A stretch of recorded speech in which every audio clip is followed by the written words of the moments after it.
అందరికీ నమస్కారం.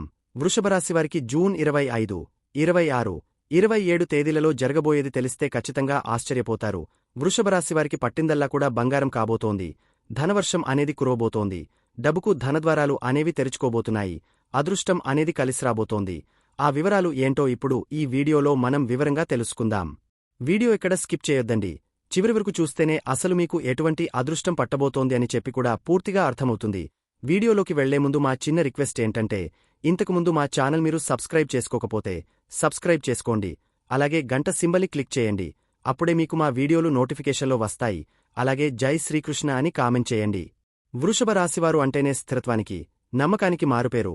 శుక్రగ్రహం అధిపతిగా ఉండటం వల్ల వీరిలో సౌందర్యారాధన, కళాత్మక దృష్టి సహజంగానే ఉంటాయి. వీరు పృథ్వీ తత్వానికి చెందినవారు కాబట్టి వీరి ఆలోచనలు గాలిలో మేడలు కట్టేలా కాకుండా ఆచరణకు సాధ్యమయ్యేలా ఉంటాయి. పెను తుఫానులో కూడా కదలకుండా నిలబడే ఒక పెద్ద మర్రిచెట్టులాంటి వాళ్లు వీరు. వీరి ఓపిక, సహనం చూస్తే ఆశ్చర్యం వేస్తుంది. ఏ పనినైనా నెమ్మదిగా, నిదానంగా ఆలోచించి మొదలు పెడతారు.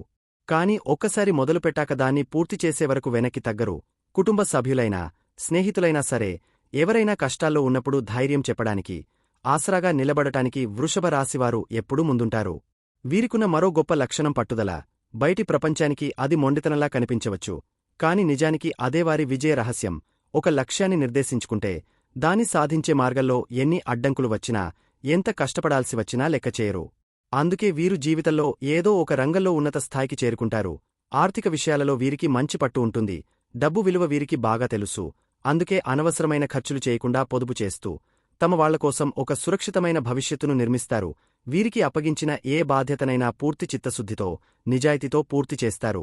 అందుకే పనిచేసే చోటకూడా వీరంటే అందరికీ ఎంతో నమ్మకం, గౌరవం. బయటకు ఎంత గంభీరంగా, బలంగా కనిపించినా వృషభరాశివారిది వెన్నలాంటి మనస్సు, ప్రేమ, ఆప్యాయతలకు వీరు చాలా విలువ ఇస్తారు.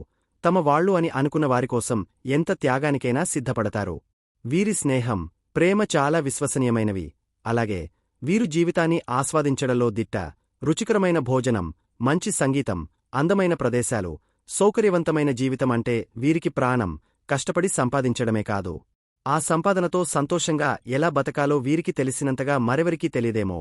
వేగంగా మారిపోయే ఈ ప్రపంచంలో వృషభరాశివారు ఒక ధైర్యాన్ని, నమ్మకాన్ని, అందాన్ని ఇచ్చే స్థిరమైన శక్తి వంటివారు. వృషభరాశివారికి జూన్ 25, 26, 27 తేదీలలో ఏ విధంగా ఉంటుందో ఇప్పుడు మనం వివరంగా తెలుసుకుందాం. ముందుగా జూన్ 25వ తేదీన ఏ విధముగా ఉందో ఇప్పుడు తెలుసుకుందాం. ఈ రోజు మీ జీవితంలో ముఖ్యంగా వృత్తి మరియు కుటుంబ విషయాలపై దృష్టి ఉంటుంది. మీ కుటుంబ జీవితంలో కొన్ని మిశ్రమ ఫలితాలు కనబడుతున్నాయి. 2వ ఇంట్లో ఉన్న గురువు, సూర్యుడి కలయిక వల్ల కుటుంబంలో ఆర్థిక విషయాలపై ముఖ్యమైన చర్చలు జరుగుతాయి. ధనలాభం ఉండటం వల్ల కుటుంబ సభ్యులతో సంతోషంగా గడుపుతారు. అయితే 4వ ఇంట్లో కుజుడు మరియు కేతువు ఉండటం వల్ల ఇంట్లో కొంత అశాంతి, చిన్న చిన్న వాదనలు జరిగే అవకాశముంది. తల్లి ఆరోగ్యం పట్ల జాగ్రత్త వహించడం మంచిది. ఆరోగ్యం విషయంలో పని ఒత్తిడి వలన మానసిక ఆందోళన, చిరాకు కలగవచ్చు. 10వ ఇంట్లో చంద్రుడు రాహువుతో కలిసి ఉండటం వలన పని ప్రదేశంలో మీరు చేసే పనులపై స్పష్టత లోపించడం, అనవసరమైన భయాలు మిమ్మల్ని చుట్టుముట్టే అవకాశముంది. ప్రశాంతంగా ఉండటానికి ప్రయత్నించండి. వాహనాలు నడిపేటప్పుడు, ఇంట్లో పనులు చేసేటప్పుడు జాగ్రత్తగా ఉండాలి. చిన్న చిన్న గాయాలయ్యే సూచనలున్నాయి. ఉద్యోగస్తులకు ఈ రోజు చాలా చురుకుగా ఉంటుంది. మీపై అధికారుల నుండి ఒత్తిడి ఉన్నప్పటికీ మీ పనులను పూర్తి చేయడానికి తీవ్రంగా కృషి చేస్తారు. రాహువు ప్రభావం వలన మీ పనిలో ఏదో తెలియని అసంతృప్తి కలగవచ్చు లేదా మీ శ్రమకు తగిన గుర్తింపు రాలేదని బాధపడవచ్చు. ఎవరితోనూ వాదనలకు దిగవద్దు. మీ ఆర్థిక పరిస్థితి చాలా అనుకూలంగా ఉంది. గురువు, సూర్యుడి కలయిక వలన ఆకస్మిక ధనలాభం, పెట్టుబడుల నుండి మంచి రాబడి అందే అవకాశముంది. వ్యాపారస్తులకు ఆర్థికంగా లాభదాయకంగా ఉంటుంది. కొత్త ఒప్పందాలు చేసుకునేటప్పుడు అన్ని విషయాలు క్షుణ్ణంగా పరిశీలించడం మంచిది. విద్యార్థులకు ఏకాగ్రతతో చదవడం కొంచెం కష్టంగా అనిపించవచ్చు. ఇంట్లో చదువుకోవడానికి అనువైన వాతావరణం ఉండకపోవచ్చు. కాబట్టి ప్రశాంతమైన చోట చదువుకోవడం ఉత్తమం. వివాహితులకు మీ భాగస్వామితో సంబంధం బాగానే ఉంటుంది కాని కుటుంబ సభ్యుల వలన చిన్న చిన్న మనస్పర్ధలు రావచ్చు.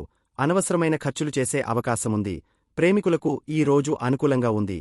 3వ ఇంట్లో ఉన్న బుధుడు మీ మధ్య సంభాషణలు సాఫీగా సాగేలా చేస్తాడు. కాని కుటుంబ సమస్యల గురించి ఎక్కువగా చర్చించకపోవడం మంచిది. వృషభరాశివారికి జూన్ 26వ తేదీన ఏ విధముగా ఉందో ఇప్పుడు తెలుసుకుందాం. ఈ రోజు కూడా మీ దృష్టి ఎక్కువగా వృత్తిపరమైన జీవితంపైనే ఉంటుంది. కుటుంబంలో నిన్నటికంటే వాతావరణం కొంచెం మెరుగ్గా ఉంటుంది. గురువారం కావడం, గురువు బలంగా ఉండటం వలన కుటుంబంలో పెద్దల ఆశీస్సులు లభిస్తాయి.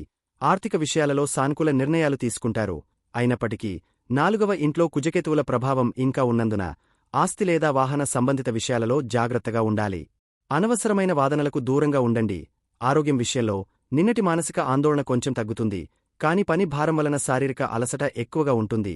10వ ఇంట్లో చంద్రుడు ఉండటం వలన విశ్రాంతి లేకుండా పనిచేయాల్సి రావచ్చు. ఇది మీ ఆరోగ్యంపై ప్రభావం చూపకుండా చూసుకోండి.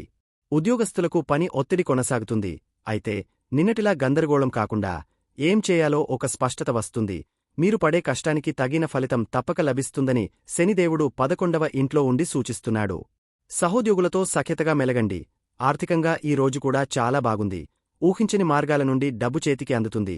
గతంలో పెట్టిన పెట్టుబడులు మంచి లాభాలను ఇస్తాయి. వ్యాపారస్తులకు లాభాలు స్థిరంగా ఉంటాయి. వ్యాపారాన్ని విస్తరించడానికి చేసే ప్రయత్నాలు ఫలిస్తాయి. విద్యార్థులు తమ ప్రయత్నాలలో విజయం సాధిస్తారు. కష్టపడి చదివితే మంచి ఫలితాలు వస్తాయి. Communication skills మెరుగుపడతాయి. వివాహితులకు ఈ రోజు మీ భాగస్వామితో సమయం గడపడానికి ప్రయత్నించండి. కుటుంబ సమస్యలను పక్కన పెట్టి ఒకరికొకరు మద్దతుగా నిలవాలి. ప్రేమికులు ఒకరినొకరు బాగా అర్థం చేసుకుంటారు. భవిష్యత్తు గురించి ముఖ్యమైన చర్చలు చేసే అవకాశముంది. చిన్న చిన్న ప్రయాణాలు చేసే సూచనలున్నాయి. వృషభరాశివారికి జూన్ 27వ తేదీన ఏ విధముగా ఉందో ఇప్పుడు తెలుసుకుందాం. ఈ రోజు మీ ఆలోచనలలో మరియు ప్రాధాన్యతలలో మార్పు వస్తుంది. చంద్రుడు 12వ ఇంట్లోకి ప్రవేశించడం వలన మీరు పని నుండి కొంచెం విరామం కోరుకుంటారు. కుటుంబ వాతావరణం యథావిధిగా ఉంటుంది. ఇంట్లో ప్రశాంతత కోసం మీరు కొంత మౌనంగా ఉండటానికే ఇష్టపడతారు. ఆర్థికంగా బలంగా ఉన్నప్పటికీ ఈ రోజు అనవసరమైన ఖర్చులు విపరీతంగా పెరిగే అవకాశముంది. ముఖ్యంగా విలాసాల కోసం, సౌకర్యాల కోసం ఎక్కువ ఖర్చు చేస్తారు. ఆరోగ్యం విషయంలో మానసిక ప్రశాంతత కోసం ప్రయత్నించాలి. 12వ ఇంట్లో చంద్రుడు ఉండటం వలన నిద్రలేమి లేదా అనవసరమైన ఆలోచనలు మిమ్మల్ని ఇబ్బంది పెట్టవచ్చు.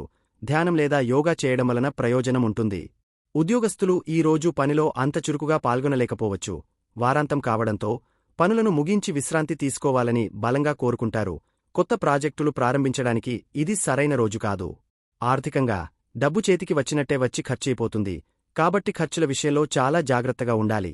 వ్యాపారస్తులకు కూడా లావాదేవీల కన్నా లెక్కలు చూసుకోవడానికి, భవిష్యత్ ప్రణాళికలు వేసుకోవడానికి ఈ రోజు అనుకూలంగా ఉంటుంది. పెట్టుబడుల విషయంలో తొందరపాటు నిర్ణయాలు తీసుకోవద్దు. విద్యార్థులకు మనసు చదువు మీద లగ్నం కావడం కష్టం. ఏకాగ్రత లోపించడం, బద్ధకంగా అనిపించడం జరగవచ్చు. వివాహితులకు ఈ రోజు చాలా ప్రత్యేకంగా ఉండే అవకాశముంది. 12వ ఇంట్లో చంద్రుడు, శుక్రుడు ఇద్దరూ ఉండటం వలన మీ భాగస్వామితో ఏకాంతంగా గడపడానికి, మీ బంధాన్ని బలోపేతం చేసుకోవడానికి అనుకూలమైన రోజు. అయితే విలాసాల కోసం చేసే ఖర్చులు బడ్జెట్ను దాటకుండా చూసుకోవాలి. ప్రేమికులకు కూడా ఇది అనుకూలమైన రోజు. ఒకరితో ఒకరు సమయం గడపడానికి, బహుమతులు ఇచ్చిపుచ్చుకోవడానికి బాగుంటుంది. మీ సంబంధంలో సాన్నిహిత్యం పెరుగుతుంది. వృషభ రాశివారు ఈ గ్రహస్థితుల దృష్ట్యా పాటించవలసిన పరిహారాలు. ప్రస్తుత గ్రహ సంచారం ప్రకారం మీ 4వ ఇంట్లో కుజుడు మరియు కేతువు కలయిక వల్ల కుటుంబంలో ప్రశాంతత తగ్గడం, అనవసరమైన వాదనలు మరియు మానసిక ఆందోళన వంటివి కలుగుతున్నాయి. దీనిని అధిగమించడానికి ప్రతిరోజూ ఉదయం స్నానం చేశాక విఘ్నాలకు అధిపతి అయిన వినాయకుడికి నమస్కరించుకుని ఓం గం గణపతయే నమః అని 21 సార్లు జపించండి. అలాగే ప్రతి మంగళవారం లేదా వీలైనప్పుడు హనుమాన్ చాలీసా పఠించడం వలన కుజుడి వల్ల కలిగే కోపం, ఆవేశం తగ్గుతాయి. ఇంట్లో ప్రతిరోజూ సాయంత్రం దేవుని గదిలో ఆవు నెయ్యితో దీపం వెలిగించడం వల్ల గృహంలో ఉన్న ప్రతికూల శక్తి తొలగిపోయి సానుకూల వాతావరణం నెలకొంటుంది. మీ 10వ ఇంట్లో రాహువు సంచారం వలన ఉద్యోగ, వ్యాపారాలలో ఒత్తిడి, తెలియని అసంతృప్తి మరియు గందరగోళం ఏర్పడవచ్చు. ఈ ప్రభావాన్ని తగ్గించుకోవడానికి ప్రతిరోజూ శివుడిని ప్రార్థించడం చాలా మంచిది. వీలైతే సమీపంలోని శివాలయానికి వెళ్లి దర్శనం చేసుకోండి లేదా ఇంట్లోనే ఓం నమః శివాయ మంత్రాన్ని జపించండి.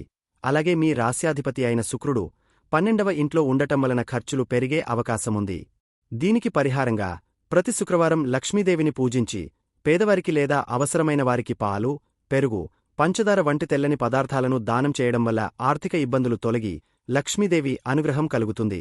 సాధారణంగా వృషభరాశివారు ఎల్లప్పుడూ శుక్రుడిని ప్రసన్నం చేసుకోవడానికి ప్రయత్నించాలి.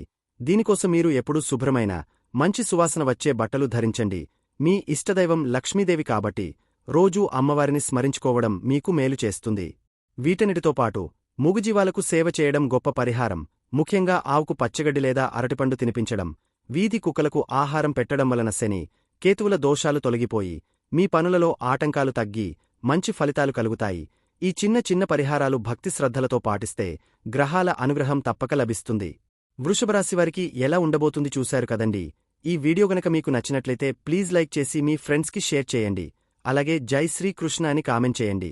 అలాగే మా కొత్త వీడియోలు మీకు వెంటనే చేరాలంటే మా ఛానల్ను సబ్స్క్రైబ్ చేసుకుని పక్కనే ఉన్నటువంటి బెల్ ఐకాన్ని ప్రెస్ చేయండి. ధన్యవాదములు.